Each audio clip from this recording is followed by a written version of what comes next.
I mean, my love for football really came from my brothers, watching them growing up. Me growing up and watching them being able to play was pretty cool. Seeing my oldest brother Jake play safety at Penn State, and then Jared, who played receiver at Penn State, and then also baseball at Penn State, was it was pretty cool. So my love of the game really just grew from them, going to their games, watching them play, the whiteout crowds. And then quarterback, honestly, came from my dad. Both my older brothers were supposed to be quarterbacks, and then eventually it just became, my dad was like, you're going to be a quarterback. And then from day one, when I picked up a football, it's the only position I've ever played.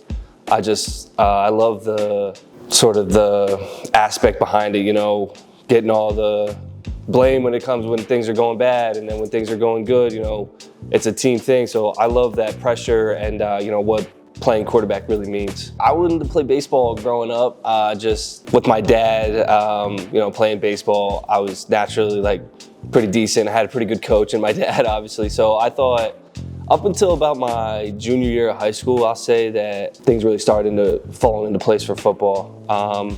Became the starting quarterback and then played pretty well my junior year. And then I'd say around my junior year of high school was where football really started to have a kickstart for me. I remember it's forever ago now, obviously. I remember being pretty nervous heading up there to Maine. First time being far away from home. Wanted to take a chance on myself though, and Maine gave me that opportunity to have a scholarship to go play, and I took it. It was a long talk with my family, but I took it, and I figured, bet on myself and go do that. And then actually ended up earning a full scholarship. So I got there in July, and I was put on full scholarship in August. So in about a month and a half, 2 months span, ended up being called, I was the backup, but got put on full scholarship. So from there, I just hit the ground running. And I've always just used that confidence and betting on myself mentality, and then obviously coming here and leading them to the position that I'm in now. It's been surreal. I got a lot more that I want to accomplish for sure, but just that initial jump, if you want to call it, is really what kind of catapulted me into playing football for sure. And doing that, it's been one of the greatest things that I've done. The biggest lessons that I think I took from Maine were just that it's not always what it seems. I remember, there's a bunch of things going on. COVID. I remember being the backup my freshman year, not really knowing what's going on, being that young kid, and then being thrown into the game, and then being the starter from game 7 to game whatever it was, 11, 12, just thinking I was a young, naive kid, thinking, I'm just gonna be the backup for a couple years. No, I was thrown right into it. So, and then I remember having a good year, and then COVID hit, and then an injury hit. So, these things just kind of kept stacking on top of each other, where it seemed like, I was gonna go into those years as being the starter, but then didn't get to play for 2 years. So it's not always as it seems, and be able to, adapt and adjust to these things that, that happen in life and in football. Could you talk a little bit about, your initial recruitment here at UConn, and what spoke to, you the most about why this was the perfect spot for you to head over here?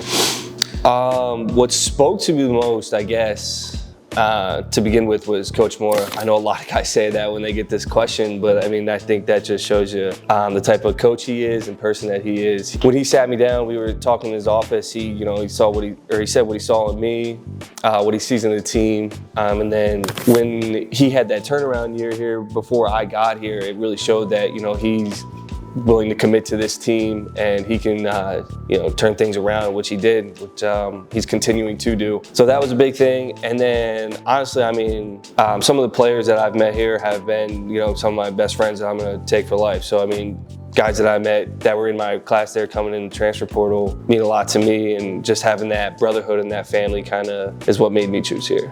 Obviously that first year at UConn, you experienced so much, but one of the biggest things was suffering that season-ending injury for you. Yeah. But just talk about the mental process of recovery and how it's made you stronger up till now. Yeah, obviously when that injury happened, it was a big blow, because I wanted to play FBS football for a long time now, and then ended up earning the starting spot, and then game 2, I go down with a shoulder injury. So that was kind of hard to swallow. I remember thinking, on my throwing shoulder, I remember thinking, oh man, like coming back from this one's gonna be tough. It's gonna be, I'm gonna really have to commit if I want to get back on the field. And then I started to realize that like I'm just feeling sorry for myself, and that's kind of the mindset that the strength staff here and the coaching staff here is was instilled in all of us. No feeling sorry for myself. Like, all right, I'm gonna support the team in any way that I can, and I'm gonna continue to do my rehab and attack it each and every day. And I did that I threw a ball that following spring, so about, I don't know, 7-8 months or something, where it was more like 6-7 months where I was not able to throw the ball, which was the first time in a long time for me not being able to do. The staff here was great. They helped me out a ton, and eventually, obviously I had a big support staff with my family and my teammates. And then eventually, when enough work was done, I was able to get back on the field. It's hard. You can really get into like your own little bubble there when you're away from the team. It stinks. You're missing team meetings, you're missing team meals, you're not traveling with the team because you're just trying to rehab. But you want to be as supportive as you can. And I was trying to be a good leader. But at the same time, the guys on the team took great care of me. I mean, they were making me feel around like I was still part of that thing, which I am. But you get in that headspace where you're like, man, like I can't do anything with the team, but guys are checking on you in rehab, and I'm still getting out there at practice, trying to, different little things, just trying to help out. And I think keeping that relationship with my teammates throughout that point is what made me be able to kind of get things going that following spring again, and that leading into last year, just keeping that rapport with guys. So I wasn't just like a new guy again, just keeping it around, and we were able to do some good things. I remember guys coming in, whether it was just, hey Joe, tap on the shoulder, hey Joe, how you feeling? Hey Joe, how's rehab? Hey Joe, what's the next step? What you got today? Are you throwing a ball? What are you doing here? Those little things add up from, teammates, whether, maybe they weren't even trying to do that, but to me, that kind of was like, hey, they still remember me. Hey, I'm still here. Like, I gotta go attack this rehab just as bad as they're attacking practice. So I think, it was a multitude of guys and just the team as a whole, just keeping me in good spirits during that time. Obviously, such a big roster transformation from that 2023 season, 2024. One of the biggest ones, obviously, you guys pick up Nick. Talk about what it's like to compete against a talented guy like that, and how he's helped you transform your game even more as well. Yeah, so with this time of year, or like any football season now, you get a bunch of new guys. That's just what it is now, and that's part of what you have to adapt as a player, as a coach, and as a team. And when you bring in, new QBs and different guys, everybody's gelling together, and everybody has the main goal at the end of the day, and that's pretty simple: is to win games.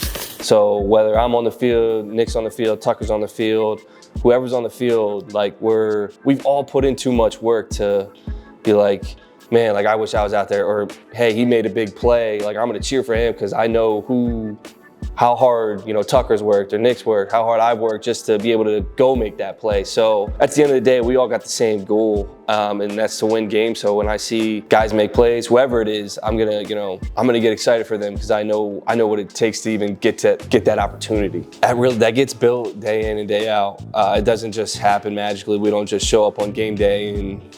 I know Kason, and he's super, we're super close. It happens in these summer months, in the winter months, summer months, and then into camp. Like I said, just seeing the work that needs to be put in throughout meetings, extra walkthrough, extra routes on air, extra, like everything that gets put into being a college quarterback. I get to see behind the scenes, and I'm also doing it myself. So it just means that much more to us when a guy is able to go out there and make a play.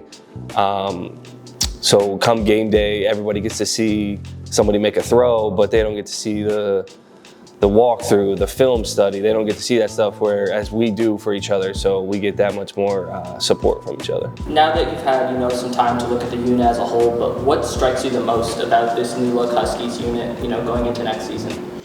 What strikes me the most? What strikes me the most is how hard they work. I think a lot of people would expect guys like Shamar Porter, Skylar Bell, or Cam Edwards to be like, oh, I'm good where I'm at. Oh, I had this last year, or I had that last year, but that's not the case at all. I got I got Cam, I got Skylar, I got Shamar texting me to go get catches. I got them texting me, hey, like, let's do this. So that's the biggest thing that stands out to me. And that's great. I think we have to set a foundation of hard work to be able to do the things that we want to do this year. What do you feel like are some of the bigger things the team is working on improving, going from that 2024 season to 2025?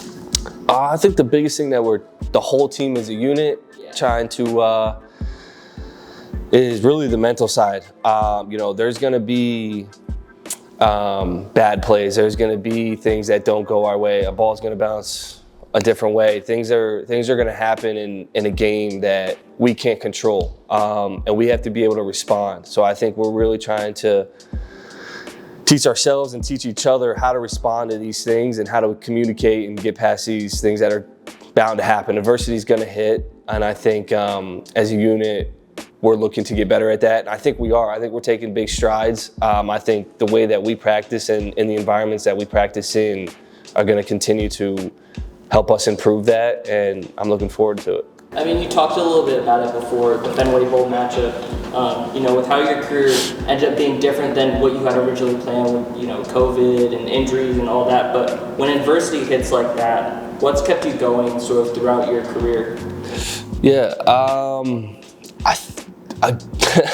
what's kept me going throughout my career, I mean, there's a bunch of different things. I mean, my family for sure. I've had a great support staff throughout all my injuries and COVID, obviously. And then just knowing, like, from when I was setting the foundation of football, of how hard I remember just going and getting routes. Like, I've dedicated so much time, so much effort to this to football. So when it's kind of taken away from you, you're thinking, man, like, I've already done so much, I've committed so much.